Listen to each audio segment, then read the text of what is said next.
Hello students, avian knowledge के इस channel में आप लोगों का फिर से स्वागत है। लास्ट टाइम हमने कंप्यूटर साइंस के बारे में कुछ पढ़ा था, जिसमें मैंने आप लोगों को आफ्टर 10th और हमें कंप्यूटर में किन किन टॉपिक्स के बारे में पढ़ना पड़ता है, जैसे कि सी लैंग्वेज, सी प्लस प्लस, कुछ इस टाइप के कंप्यूटर साइंस की टेक्नोलॉजी के बारे में पढ़ा था। आज हम उसी चीज को आगे कंटिन्यू करते हुए सी लैंग्वेज के ऊपर बात करने जा रहे हैं। देखिए स्टूडेंट्स, मैं आप लोगों को सी लैंग्वेज के कंप्लीट वीडियोस हमारे इस चैनल पे आपको देखने को मिलेंगे, जिसमें आप लोगों को सी लैंग्वेज शुरू से लेकर एंड तक सीखने को मिलेगी। देखिए, आज हम बात करेंगे हमारे टॉपिक सी लैंग्वेज के ऊपर।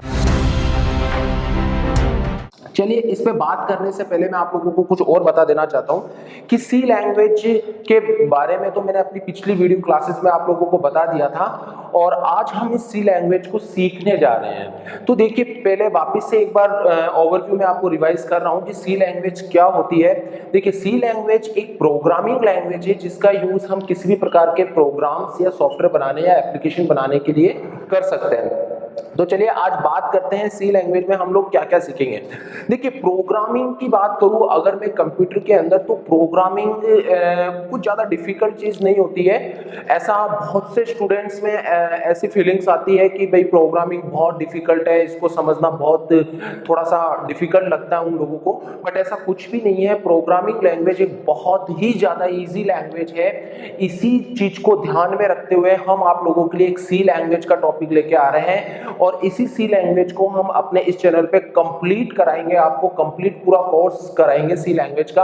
आप लोगों ने देखा होगा कि सी लैंग्वेज ऐसी प्रोग्रामिंग लैंग्वेज है जो आपको 11th में, 12th में, इवन 12th के बाद बीसीए, बीटेक के पास स्टूडेंट्स के पास भी सी लैंग्वेज पढ़ने के लिए आती है। और वहां पर वो लोग क्या करते हैं, मोस्ट प्रोबेबली इस लैंग्वेज को सीखने के लिए इंस्टीट्यूट्स वगैरह में जाते हैं। वहां पर इस लैंग्वेज को सीखने के लिए 3000, 4000, 5000 बहुत सारे पैसे खर्च करते हैं और वहां पर उस लैंग्वेज को सीखते हैं। और वहां भी कोई श्योरिटी नहीं होती है कि उन लोगों को वो लैंग्वेज पूरी तरह से आ जाए। हम यहाँ पर इस चैनल पर आपको सी लैंग्वेज के ऊपर कंप्लीट वीडियोस प्रोवाइड कराएंगे, जिसमें आपको सी लैंग्वेज शुरू से लेकर एंड तक कंप्लीट समझ में आएगी। और हमारे इस कोर्स का सबसे बड़ा बेनिफिट आपका ये होगा कि हम आपको ये टॉपिक बहुत ही डिफरेंट स्टाइल में पढ़ाने वाले हैं, जिससे आपको सी लैंग्वेज बहुत इजी लगने लग जाएगी। चलिए आज हम शुरू करते हैं सी लैंग्वेज क्या होती है। तो सी लैंग्वेज के अंदर हम सबसे पहला टॉपिक लेने जा रहे हैं आज, इसका बेसिक सिंटैक्स। देखिए, सी लैंग्वेज का बेसिक सिंटैक्स क्या होता है, इसको समझने की पूरी कोशिश करेंगे हम आज। तो देखिए क्या होता है सी लैंग्वेज में। सबसे पहले मैं आपको यहाँ पर एक बेसिक सिंटैक्स टाइप करके दे देता हूं, फिर उसके बाद हम उसको समझते हैं कि वो क्या है। देखिए, यहां पर हमारे पास सबसे पहले फाइल आती है #include stdio.h। बहुत से स्टूडेंट्स जो अभी सी लैंग्वेज में बिगिनर है, यानी जिन्होंने अभी शुरुआत ही की है प्रोग्रामिंग लैंग्वेज को सीखने की या सी लैंग्वेज को सीखने की, तो उन लोगों को थोड़ा अभी ऐसा लग रहा होगा कि ये क्या चल रहा है, ये क्या लिख रहा हूं मैं, ये क्या है। बट डोंट वरी, आपको ज्यादा मतलब कंफ्यूज होने की जरूरत नहीं है। आपको धीरे धीरे सारी चीजें समझ में आएंगी। मैं आगे जाके आपको ये सारी चीजें बिल्कुल डिटेल में एक एक टॉपिक समझाता हुआ चलूंगा कि क्या होती है और कैसे काम करती है। बट अभी आप इसको देखते हुए चलिए। हमने सबसे पहले ऊपर एक लाइन लिखी है जिसको हम बोल सकते हैं #include stdio.h। इसके जस्ट नीचे मैं आपके सामने लिख रहा हूं void main और एक कर्ली ब्रेसेस ऑन किया। उसके बाद मैंने कुछ एक इस तरीके से get ch लिखा और फिर हमने एक कर्ली ब्रेसेस ऑफ कर दिया। ये सी लैंग्वेज का मैंने बिल्कुल सा बेसिक सिंटैक्स आपके सामने रिप्रेजेंट किया है। अभी आप लोगों को लग रहा होगा कि ये सब क्या है और कैसे काम करती है, तो देखिए कंफ्यूज होने की जरूरत नहीं है। चलिए आज हम उसको समझते हैं कि ये क्या होती है। तो यहाँ पर आपको सबसे पहले ऊपर एक लाइन दिख रही होगी जिसके अंदर लिखा हुआ आ रहा है #include stdio.h। इस लाइन को हम लोग कहते हैं हेडर फाइल्स, या आप इसे एक प्री प्रोसेसर डायरेक्टरी के नाम से भी जान सकते हो। ये एक प्रकार की प्री प्रोसेसर डायरेक्टरी भी होती है आपकी। देखिए, प्री प्रोसेसर डायरेक्टरी या हेडर फाइल्स होती क्या है और क्यों काम में लेते हैं हम, तो उसको पहले हम समझते हैं आज इस प्री प्रोसेसर डायरेक्टरी को कि क्या चीज है। देखिए, प्री प्रोसेसर डायरेक्टरी क्या होती है, हमारे पास सी लैंग्वेज जो होती है, इसके अंदर बहुत सारे टाइप की आपको लाइब्रेरीज देखने को मिलेगी। लाइब्रेरी, इस लाइब्रेरी के अंदर आप लोगों को बहुत सारे टाइप लाइक दैट, जैसे कि मैं बात करूं stdio.h, so this stdio.h is called a library, it is also called a library. यानी कि ये सारी फाइलें यहाँ पर अभी मैंने एक ही हेडर फाइल इंक्लूड की है आपके सामने stdio.h। ऐसे हमारे पास सी लैंग्वेज के अंदर बहुत सारी हेडर फाइल्स होती है, लाइक आगे जाके आप पढ़ोगे conio.h, iostream.h, maths.h, graphics.h, बहुत सारी टाइप की होती है। हम उन सारी हेडर फाइल्स को भी समझेंगे, बट अभी हम ये समझते हैं कि ये हेडर फाइल्स यहाँ पे करती क्या है। तो बात ये थी कि सी लैंग्वेज के अंदर बहुत सारे टाइप की लाइब्रेरी होती है। अब ये लाइब्रेरी क्या करती है, यहाँ पे देखिए स्टूडेंट्स, लाइब्रेरी क्या होती है, जब आप कोई भी लैंग्वेज में अपना प्रोग्राम लिख रहे हैं, जैसे मान लीजिए मैं अपनी इस लैंग्वेज में अपना एक प्रोग्राम लिख रहा हूं, तो इस प्रोग्राम के अंदर मैं कुछ कोड्स का इस्तेमाल करूंगा। तो नॉर्मली तो मैं सारे कोड्स खुद टाइप कर सकता हूं, बट बहुत से कोड्स ऐसे भी आएंगे आगे जाके जिसके लिए हमें अलग से कोड लिखने की रिक्वायरमेंट नहीं होगी। वो सारे कोड हमें कहां मिलेंगे, इन लाइब्रेरीज वाली फाइल्स, यानी कि इन हेडर फाइल्स के अंदर मिलते हैं। तो ये हेडर फाइल्स क्या होती है, हेडर फाइल्स एक प्रकार की ऐसी फाइल्स है जो अपने पास ऑलरेडी बहुत सारे फंक्शंस, अब आप सोचेंगे फंक्शंस क्या होता है, डोंट वरी, आगे जाके हम फंक्शंस के बारे में भी बहुत अच्छे से डिटेल में बात करेंगे। अभी हम बात करते हैं कि जैसे हमारे पास हेडर फाइल है, इस हेडर फाइल के अंदर बहुत सारे टाइप के फंक्शंस होते हैं या बहुत सारी स्टेटमेंट्स होती है जिनका यूज हम अपनी प्रोग्रामिंग में करते हैं। तो अगर आप उसके कुछ फंक्शंस या उसके कुछ स्टेटमेंट्स अपने प्रोग्राम में यूज करना चाहते हो, तो उसके लिए आपको किसकी रिक्वायरमेंट होगी, हेडर फाइल्स की रिक्वायरमेंट होगी। तो इसीलिए हम सबसे पहले टॉप पे किस चीज को इंक्लूड करते हैं, हमारी हेडर फाइल्स को।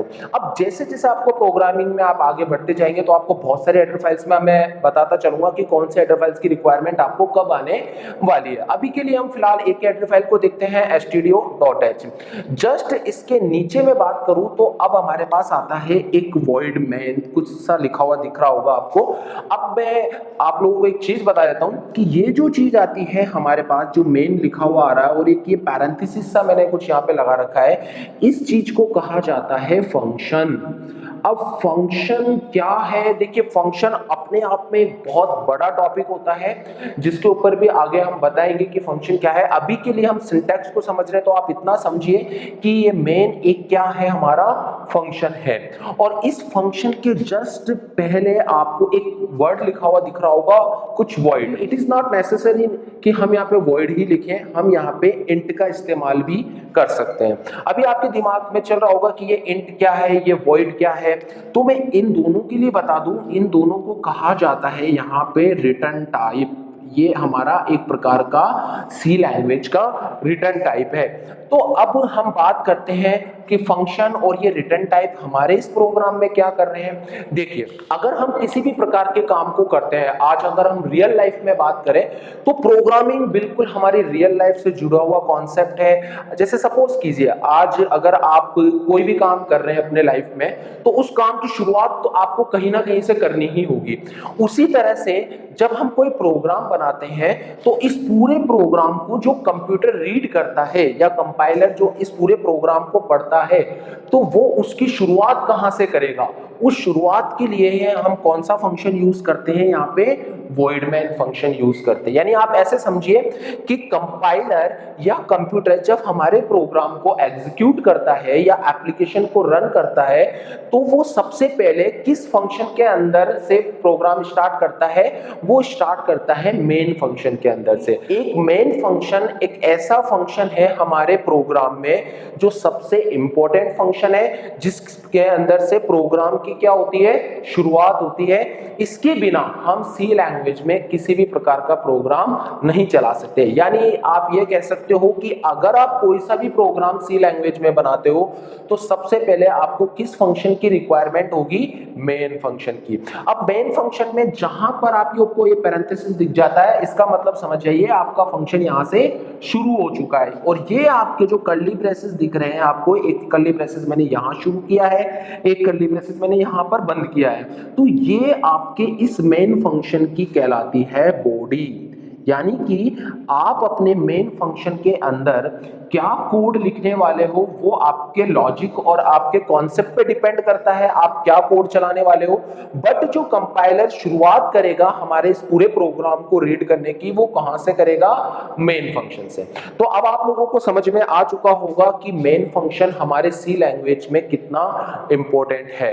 और दूसरी बात, हम इस मेन फंक्शंस को पूरे प्रोग्राम में सिर्फ एक बार ही यूज कर सकते हैं, यानी कि आप अपने प्रोग्राम के अंदर मेन फंक्शन दूसरा नहीं बना सकते। एक प्रोग्राम में एक ही मेन फंक्शन हो सकता है। हम बात करते हैं अब इस रिटर्न टाइप की कि ये रिटर्न टाइप क्या है। स्टूडेंट्स, हमारे पास जो फंक्शंस होता है तो फंक्शंस की एक क्वालिटी होती है, और वो क्वालिटी क्या होती है कि हर फंक्शन एक वैल्यू रिटर्न करता है हमेशा।